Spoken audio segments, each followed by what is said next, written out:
A escuridão da noite de 28 de fevereiro de 2026 sobre o Golfo Pérsico foi subitamente rasgada por rastros de fogo. A Operação Epic Fury havia começado.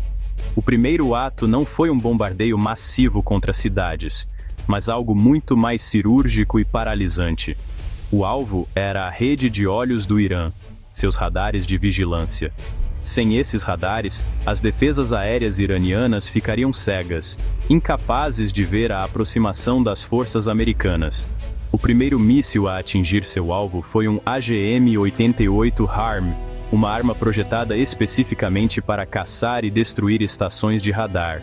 Lançado de um caça a dezenas de quilômetros de distância, ele viajou a mais de 2 vezes a velocidade do som, seguindo o feixe de energia que o próprio radar emitia. Em Bandar Abbas, uma importante base naval iraniana, um operador de radar viu um ponto luminoso se aproximando em sua tela a uma velocidade impossível. Antes que pudesse reagir, o míssil HARM colidiu com a antena do seu radar.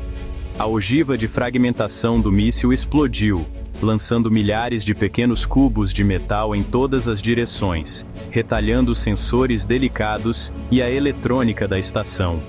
Em menos de meio segundo, o radar que vigiava o Estreito de Hormuz foi silenciado. Um segundo HARM seguiu o primeiro, mas seu alvo era diferente. Usando um sensor de calor, ele mirou na fonte de energia da instalação, um gerador em um bunker reforçado, garantindo que o local não pudesse ser rapidamente consertado e reativado. Este ataque inicial foi repetido em dezenas de locais ao longo da costa iraniana. Os mísseis AGM-88 HARM, cujo nome significa míssil anti-radiação de alta velocidade, foram a chave para este primeiro golpe. Eles funcionam como cães de caça eletrônicos. Quando um radar inimigo liga para procurar aeronaves, ele emite um sinal. O HARM capta esse sinal e o segue até a fonte, tornando a própria arma do inimigo em sua fraqueza. Ao atacar os radares primeiro, os planejadores dos Qalze-Ostralny criaram um vácuo de informação para os comandantes iranianos. Eles não sabiam o que estava vindo, de onde estava vindo, ou quantos aviões estavam no ar. Estavam efetivamente lutando no escuro, tentando adivinhar os próximos movimentos do seu adversário. A destruição dos radares de busca foi apenas o começo. Este ato de chutar a porta foi parte de uma estratégia maior chamada SIAD, ou Supressão das Defesas Aéreas Inimigas. O objetivo é simples: eliminar a capacidade do inimigo de atirar em suas aeronaves. Isso não significa apenas destruir os radares que procuram alvos, mas também os radares que guiam os mísseis terra-ar, os chamados SAMs, até eles. Ao fazer isso, as forças americanas abriram corredores seguros no céu. Por esses corredores, aeronaves maiores e menos ágeis, como bombardeiros e aviões de transporte, poderiam passar sem serem ameaçadas. O primeiro golpe foi um sucesso, e o palco estava montado para a próxima fase da devastadora operação. Com os radares de busca iranianos silenciados ou destruídos, o próximo passo foi garantir que os Estados Unidos controlassem completamente o ambiente eletrônico. Isso exigiu aeronaves especializadas, verdadeiros maestros da guerra invisível. Voando em círculos a mais de 7.600 metros de altura sobre o Golfo, estava o E-2D Advanced Hawkeye. Este avião, com seu grande disco de radar giratório montado nas costas, parece estranho, mas é o cérebro da frota. Ele age como um centro de comando e controle aéreo, um quarterback no céu.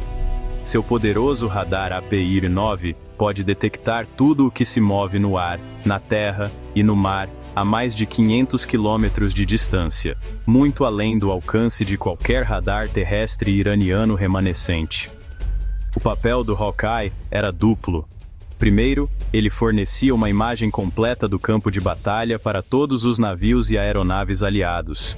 Os pilotos nos seus caças e os comandantes nos navios viam em suas telas exatamente o que o E-2D via, criando uma consciência situacional sem precedentes. Segundo, ele era um guardião. Quando o Irã tentou retaliar lançando mísseis balísticos Fateh-100 e 10, os operadores a bordo do Hawkeye os detectaram logo após o lançamento. Imediatamente, eles transmitiram os dados da trajetória para os destroyers da classe Arleigh Burke no Golfo e para as baterias de mísseis Al-Aad na Arábia Saudita, que interceptaram as ameaças muito antes de atingirem seus alvos. O Hawkeye era o olho que tudo via, coordenando defesa e ataque.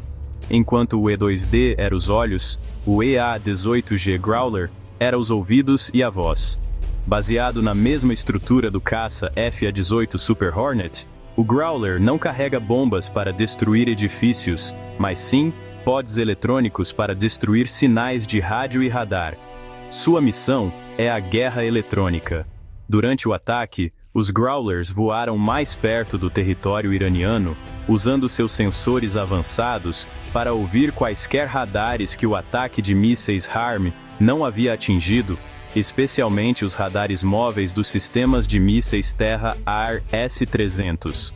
Uma vez que um radar inimigo era detectado, o Growler usava seus poderosos pods de interferência, como o ANLQ-99, para sobrecarregá-lo com um ruído digital ensurdecedor. Essa interferência eletrônica, ou jamming, cega e confunde o sistema de mísseis inimigo.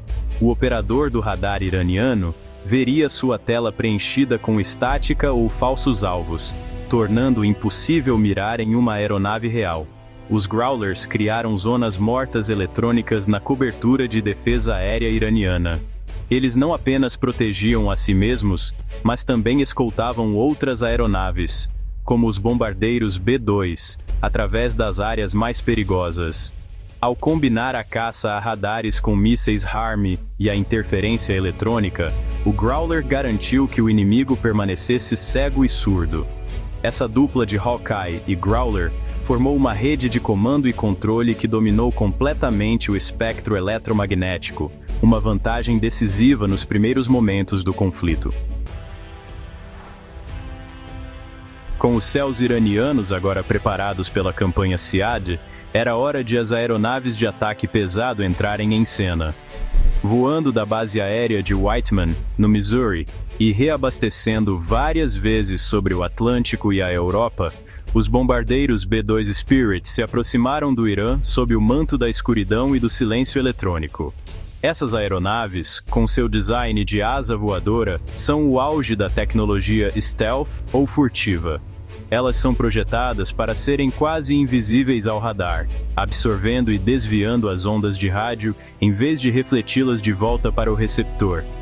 Mesmo que um radar iraniano tivesse sobrevivido ao ataque inicial, seria extremamente difícil detectar a aproximação de um B-2. Os corredores seguros criados pelos Growlers forneceram uma camada extra de proteção. Os B-2 passaram silenciosamente pelas lacunas na cobertura de radar, voando diretamente para seus alvos sem serem detectados. Seus alvos não eram aleatórios, eram instalações de comando e controle, bunkers de comunicação reforçados e locais de lançamento de mísseis na ilha Karg, um ponto econômico vital para o Irã. O objetivo era decapitar a liderança militar iraniana em nível local, impedindo que ordens fossem transmitidas para as tropas no terreno. Sem comunicação, uma força militar organizada se desintegra em grupos isolados e confusos, incapazes de coordenar uma defesa eficaz. O B-2 era a ferramenta perfeita para essa missão de decapitação cirúrgica. Cada bombardeiro B-2 carregava uma carga útil formidável de bombas GBU-31JDAM. A JDAM, ou Joint Direct Attack Munition, é uma bomba convencional que foi equipada com um kit de cauda inteligente. Este kit contém um sistema de navegação por satélite, o GPS, que guia a bomba com precisão até suas coordenadas exatas. Isso permite que o B-2 lance suas armas de uma altitude segura, bem acima do alcance de qualquer artilharia antiaérea de cano curto que pudesse ter sobrevivido. As bombas caíram silenciosamente do céu, atingindo seus alvos com uma precisão de poucos metros. Bunkers de concreto foram pulverizados, antenas de comunicação foram vaporizadas e a infraestrutura de defesa da Ilha Karg foi sistematicamente desmantelada antes que a primeira bota americana tocasse o chão. O impacto psicológico desses ataques foi tão importante quanto o dano físico. Para os soldados iranianos na ilha, as explosões pareciam vir do nada. Não houve sirenes de alerta, nenhum som de motores a jato se aproximando. Apenas uma série de detonações devastadoras que eliminaram seus postos de comando e suas armas mais potentes. Essa sensação de impotência e surpresa quebrou o moral e a vontade de lutar. A combinação da tecnologia furtiva do B-2 e das armas de precisão da JDAM permitiu que os Estados Unidos removessem as ameaças mais perigosas com risco mínimo para suas próprias forças, abrindo caminho para o assalto terrestre e anfíbio que se seguiria. Os céus estavam verdadeiramente abertos. Enquanto os bombardeiros furtivos neutralizavam os alvos fixos, uma força diferente se preparava para um tipo de ataque completamente novo. Voando em formação cerrada atrás dos Growlers e bombardeiros, uma frota de aeronaves de transporte, C-17 Globemaster III, carregava uma carga preciosa, paraquedistas da lendária 82ª Divisão Aerotransportada. A missão deles era realizar um envolvimento vertical, uma tática que usa o domínio do ar para contornar as defesas inimigas na costa e desembarcar tropas diretamente no coração do território adversário. Em vez de lutar para abrir caminho através de praias minadas e trincheiras, eles simplesmente voariam por cima de tudo isso. A capacidade da 82ª Divisão de se mobilizar rapidamente é sua maior força. Uma brigada inteira, composta por cerca de 4.000 soldados totalmente equipados, pode estar no ar e a caminho de qualquer lugar do mundo em questão de horas. Para a Operação Epic Fury, o primeiro objetivo deles foi garantir as ilhas estratégicas de Grande e Pequena Tumbi, no Estreito de Hormuz. Essas ilhas, fortificadas pelo Irã, poderiam ser usadas para ameaçar a navegação comercial. Ao capturá-las desde o início, os Estados Unidos garantiram que a artéria vital do transporte de petróleo permaneceria aberta. Os C-17 voaram baixo e rápido através dos corredores seguros, aproximando-se das zonas de lançamento designadas. Ao comando, as portas traseiras do C-17 se abriram e centenas de paraquedistas saltaram para a noite iraniana. O céu se encheu de paraquedas enquanto os soldados desciam sobre as ilhas adormecidas. O ataque foi uma surpresa total para as guarnições iranianas, que esperavam um ataque vindo do mar, não do céu.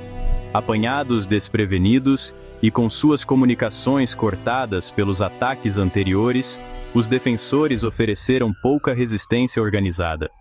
Os paraquedistas se agruparam rapidamente no solo, garantindo os principais edifícios, portos e posições de artilharia.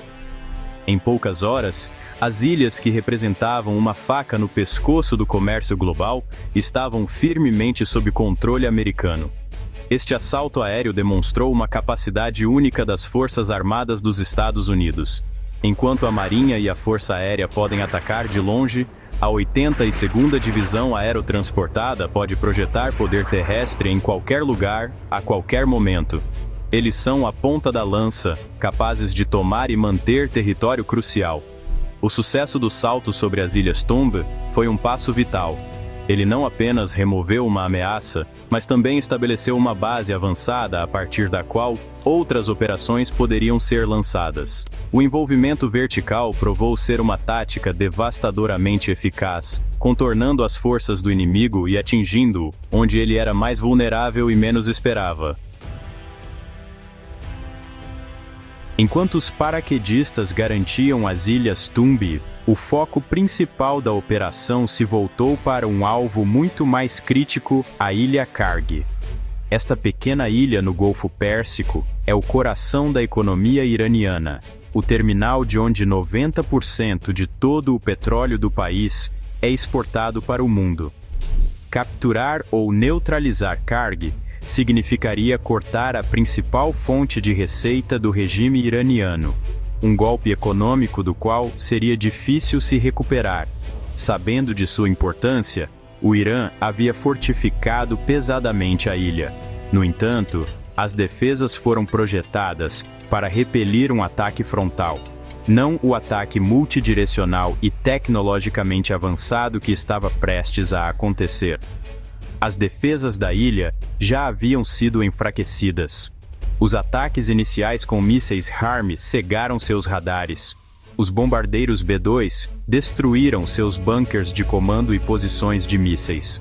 Agora, era a vez da Marinha dos Estados Unidos e do Corpo de Fuzileiros Navais, o Punho Anfíbio.